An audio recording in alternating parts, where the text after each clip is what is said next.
Well, when you're replacing 15 players and Jermaine Burton, you've got a task on your hand. That's one thing that Kirby Smart was talking about with WJOX in Birmingham this week. Here's what he had to say about Georgia's situation going into 2022. He said, "You've got to get used to losing good players." Bingo. And this is a situation Georgia's been in the past. I mean, ever since 2017, the conclusion of the 2017 season, this Georgia team has had to replace really good players. Obviously, that season it was guys like Isaiah Wynn, Nick Chubb, Sony Michel, Roquan Smith. I mean, they had to, and they were a very good team in 2018.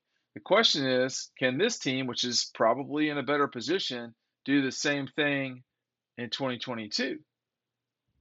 We're going to have to see. I don't know the answer to that question, but I it really I cover Kirby. It's just an everyday thing for me. It's what I do for a living. Um, I don't. He doesn't seem overly concerned with that right now, and I don't know if that's right or not or what, but um, he doesn't seem super duper concerned.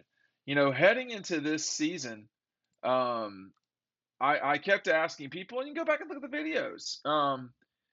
What does Kirby know that we don't know? Why is he so chilled out right now? That was heading into the Clemson game. And then after they got their brains beaten in, their skulls splattered all over the streets of Atlanta near the Georgia Dome, the Georgia Dome's replacement. Um, I said the same exact thing on here and what we were hearing privately to people. What does this guy know? Why is he so happy right now? Like, what's his problem, so to speak? And you can take a lot of that from you can read into what guys say sometimes. And he doesn't seem super concerned, right? I mean, doesn't seem like it yet, or perhaps he's just really matter of fact. I don't know. But it's one of those things. And for me, you're talking about a situation where Georgia has recruited at an elite level since the 2017 cycle. All right. I mean, I wouldn't argue that the 16 cycle was an elite group. No, but it did have elite players in it for sure.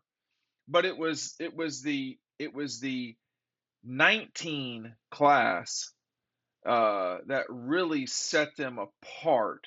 Coupled with the 18 class, there's a combination of the 18 and the 19 class that really have put them over the top. But since that time, they have continued to recruit in a very major way. Um, the 18 class I didn't think they could top the 17 class, but they did with the 18 class. I thought there was no way they're going to do better than this 17 class. The 17 class is elite, it's special, and it was. It was a really good class. But what they've done over time is they continue to stack players, and you have to do that. I mean, if you want to be successful at a level like this, if you want it to be at this level, okay, where you're winning the national championship, you have to recruit at a high level all the time. You cannot, for lack of a better term, Clemson this thing and like get a couple of exceptional players. That's not going to work anymore. The top of college football is too crowded with Georgia, Ohio State, and Alabama. And those are the only three teams that have played for the national championship in the last 2 years. It can't be surprising that the teams that dominated recruiting coming up to those two seasons have gone on to play for and win the national championship. Get DAWGSTRUCTION. Links down below. The best way you can support us is by checking out what we have to offer. The link is down below. Please check it out, YouTube. We love y'all. I am getting in very low supplies. Please order, and I'll get it out to you immediately. But this run of guys that Georgia has signed is the reason why Kirby might not be so uber concerned about everything. I mean, the 18 class was just exceptional. Now, it included Justin Fields in it, but that was Jamari, Zamir White. These are the players that were at the top of that group. All right, Justin Fields, Zamir White, Jamari Sawyer, Tyson Campbell, Adam Anderson, who got in trouble, Brent Cox, Cade Mays, Quay Walker, James Cook, Trey Hill, Otis Reese, Channing Tindall, Kieris Jackson, Azeez Ojolari. I have named off multiple first round guys. Justin, Tyson Campbell, I believe, was him or Stokes, and if he wasn't it was a first round guy. He was 33. Quay Walker, first round. Uh, Azeez Ojolari, first round. Okay, Devontae Wyatt, first round. That's how you do it. And then you got guys like, and then I'm skipping out Jordan Davis. I mean, this is how you do it. So you stack those guys on top of the next guys, which was this 19 class with Nolan, Nakobe, Trayvon Walker, number 1 overall pick, George Pickens, Blaylock, who we have still not seen his best days, Lewis Seen, first round. Jermaine Johnson, first round. Xavier Truss, Warren McClendon, Ryan Goldie, Zion Logue. We're going to see Stetson Bennett. I mean, we're going to see that this 19 class has still got a little ways to go. They could still be a dangerous group in terms of the draft. The 2020, Keely Ringo, Broderick Jones, Jalen Carter, all those guys could be first round guys. Darnell Washington, Tate Ratledge, Kendall Milton, Arian Smith, Cedric Van Pran, Jermaine Burton,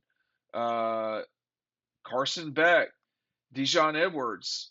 I'm trying to see if Ladd McConkey has been a very good player. Probably will not be a first round guy. And then this past season, they added Mims, Vandergriff, Xavier Story. These guys didn't play. It doesn't mean they can't be exceptional players. And of course, Brock Bowers, who I can't imagine won't be a first round guy. But let's just see what happens. You're talking about tight ends.